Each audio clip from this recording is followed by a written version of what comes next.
What up? This is Robert Ory. Ory, three-pointer.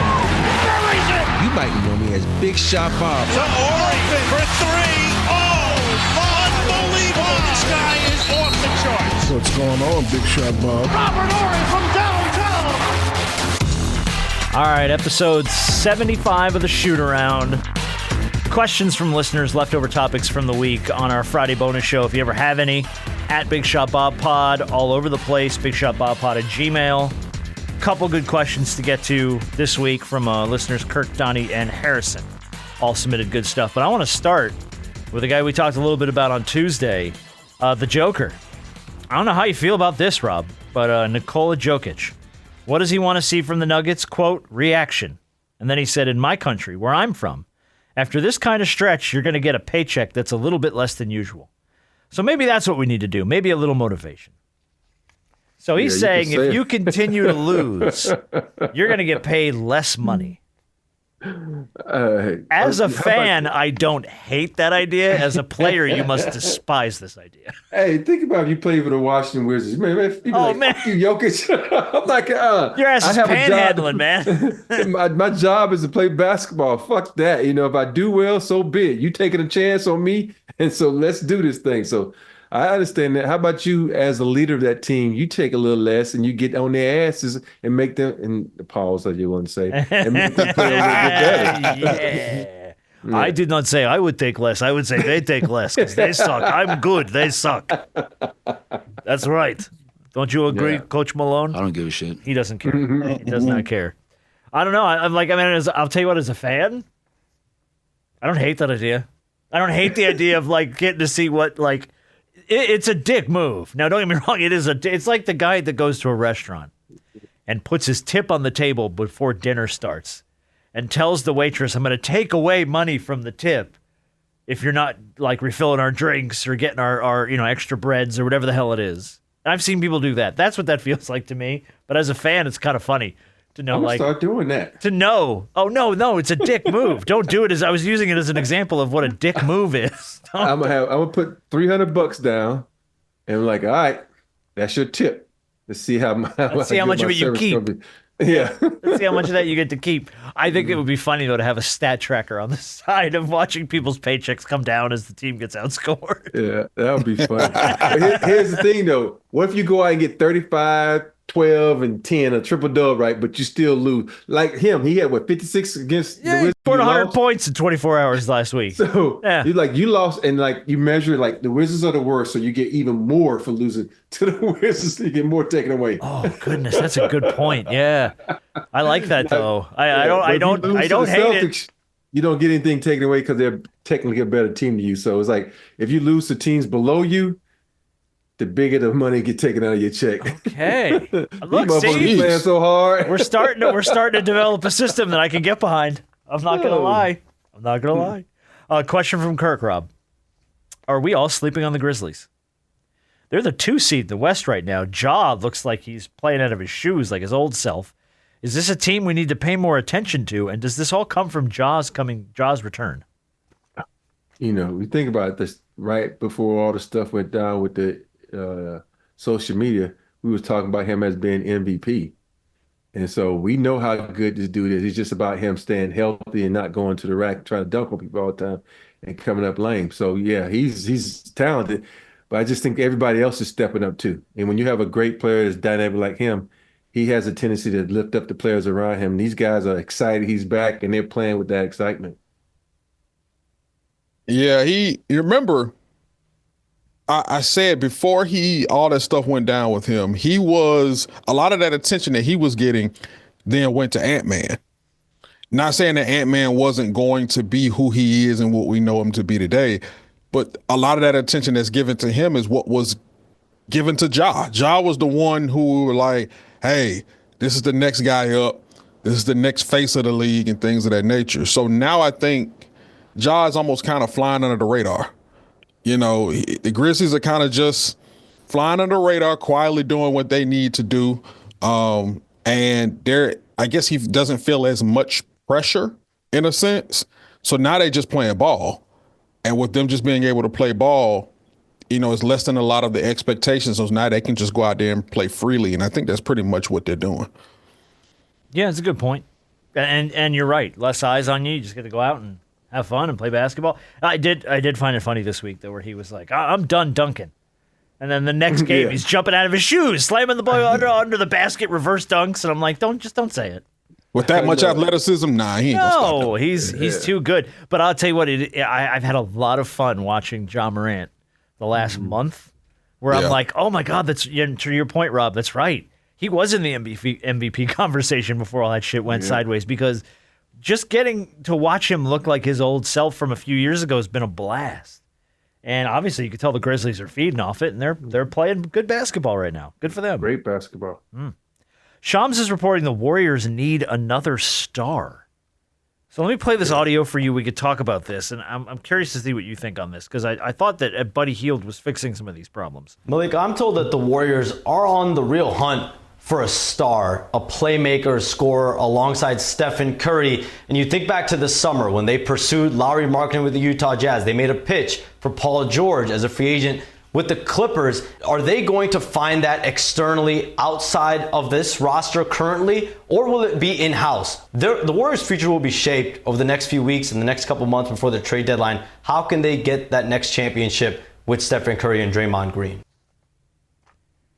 You think the Warriors need another star to make that happen? People always think you got to add another star to the team. No, you need another person that makes that team fit well. And to me, looking at this Warriors team, they need like a 4-5, another big body, because Draymond, he can't do it. And so I just think they need another athletic big. I don't think they need a star. I know everybody's talking about, they're going to trade for LeBron. That means you get LeBron and Bronny. So you can't get one without the other. And for me, I don't think LeBron would fit, because LeBron does what Draymond does, bring the ball up, and the system that they play with Warriors is too fast for LeBron. He's at an age now where he can't play that fast that many games. So I think they need to find someone that can, get him some size, some strength and size. There's a name that comes to mind, and I brought him up plenty of times on this show. And I think he's just kind of withering away where he is, but I think he could be revitalized if he goes to Golden State. That's DeAndre Ayton. I knew it's what you were going to say. I said that the other night about him coming to the Lakers. I think he's like 26 or so. Yeah. He's withering. I don't watch Portland, so I don't know what Portland got going on, but I'm not hearing anything about him or anybody else out of there. So I think a guy of his ability and his talent, because I still think it's a lot there, in a new environment where they can, where it can motivate him and continue to push him to be and reach his peak performance.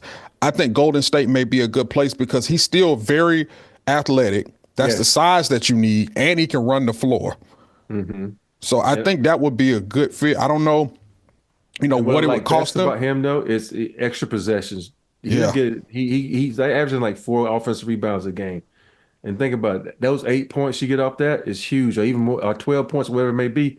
That's huge when you're trying to fight for a title. Yeah. I think he's the type, he's still young enough, gifted enough, and athletic enough, I think, where he fits well and he can provide a level of energy in that front court. Okay. Yeah. Well, let's talk about the Knicks for a minute. Not that I'm choosing to, but Donny is asking. Rob, you've hated on the Knicks enough. Last Thursday night, their starters put on a show. Cat had 27 and 16. OG had 25. Brunson 24. Hart 18 and 10. Bridges put up 19. Are they the best offense in the NBA right now? Who do they do that against? Oh, I don't know. See, that is a question. Donnie's question. I don't know. Because I sound like they did that against the Wizards, so that shit don't count. It's a good question. Who did they do that against? Let's find out. Donnie, I'm just saying this, Donnie. The Knicks have they have a long way to go still. They still trying to figure it out. It's a difference when you add one player to the team. They added 2 players, 2 starters to that team, an assistant that was run by Bronson. So Bronson now has to share the ball more than he had last year. So I'm still waiting on the Knicks. I'm still not vested in them yet. They still got to impress me. I think they were like 4th in the East. And that's the East we talked about. So, no, I'm still not impressed, Donny. One game don't make you good. It was the Hornets, by the way. That shit don't count. Hornets don't play no defense. Okay. All right. Question from Harrison. Rob, have you seen the video comparing Jokic to Magic Johnson? I laughed at it at first, but holy crap, they look pretty close in how they play. How is that possible? They are two totally different players in size, position, skill, and everything, yet that close in how they move the ball around. If it came down to it, who would you rather have, Jokic or Magic? I'll take Jokic. And I'm a big Magic Johnson fan. And that's saying a lot for me because I love Magic to death. But watching Jokic over the last couple of games, and I wasn't a Jokic fan at all until this year, and seeing what he's able to do and the way he's able Two to carry his MVPs team. in, and this is the year that you're a Jokic fan. Yeah, I don't think he deserved one of those, and so it was the Steve Nash effect. I think about it. You never made Michael. You made Michael Jordan, LeBron James, Kobe Bryant, Shaq. All these guys do something extraordinary than you did that previous year. And Jokic, even though he almost averaged a triple-double that second, but we're going. That's a whole nother story for another day. But I just think that Magic. Don't get me wrong, 5-time champion, hell of a player. But I just think I love bigs. I love bigs. I love playing off of bigs. I love those guys who can go get you 15 to 12 rebounds. And this guy is bringing the ball up, getting assists like him, like Magic. But the thing I like best, and this is what it boiled down to me, Jokic has less turnovers than Magic. That's why I would choose Jokic. And turnovers are so important when you're trying to fight for a championship. Well, I also think Magic had him being a point guard, had the ball in his hand majority of the time. So more times than not, he's gonna have more turnovers just because he has the ball in his hands the most. John Stockton didn't have a lot of turnovers. That's true, but you got that anomaly where a lot of guys, when you had the ball in their hand the most, they're gonna turn the ball over. So I don't know which one I would take. I guess I would still lean. I don't know. I really don't. I think I would lean still slightly towards Magic because I guess for that time at 6'9", being able to run the point the way he did. Now I know we have LeBron today, but to be able to run the floor the way that he did, have the passing ability and the vision the way that he did was still very, very rare and very, very uncanny. But obviously what Jokic is doing now, 56, 16, and whatever the hell else he put up in assists. Yeah.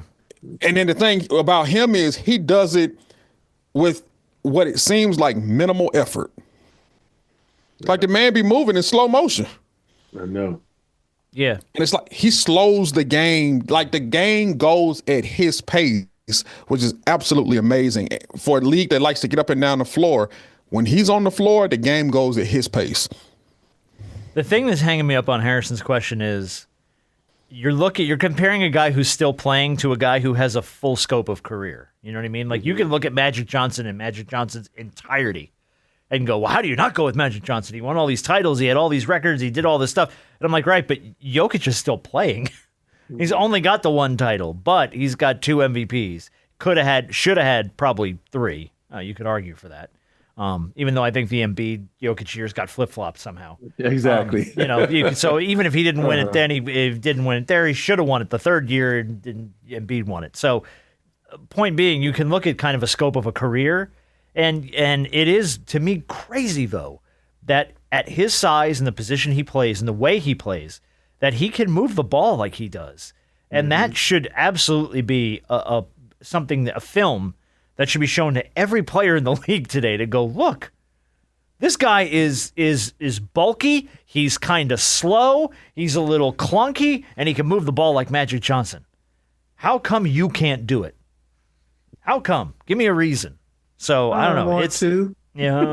Because then I don't get my shot. Okay, well. I can't play off the ball. That's 90% of the league, by the way. Let's wrap it up with this one. Thank you guys for hanging out a little bit extra with us this week on the Shoot Around. Kirk Herbstreit. We know he made his name as a player at Ohio State before becoming a media guy, and his son, Chase, committed this week to play at Michigan. Uh-oh. Arguably his father's most hated rival. So, no, look, I get it. It's your kid. You don't care. You don't care where your kid goes. You're going to root for them no matter what. But Rob, Harper, what would burn you up inside, deep down in maybe a place you don't talk to your kid about, if they went to go play for either X school or X team? I had a problem when Cameron went to Texas A&M. You know, my oldest son went to Alabama, and then the next one went to Texas A&M. But if he'd went to Auburn, I'd have probably disowned him. I had a feeling that was coming. Hey, unless the NIL deal was larger than anything else, and there was no NIL when he was there, so I'll be like, no, dog, you go talk to your mama. Don't call me no more for nothing. Wow. But Christian grew up a UCLA fan, so I'm good with that one. So he can do what he wants with that one because, if it comes down to basketball, do I pick Alabama or UCLA? I pick UCLA all day just because of the tradition is better. Alabama really doesn't have a big tradition in basketball. It's more of a football school. So I was happy with his decision to go to UCLA. Okay. Harp. Oh, this is tough. And let's keep it to college. Let's just keep it to college.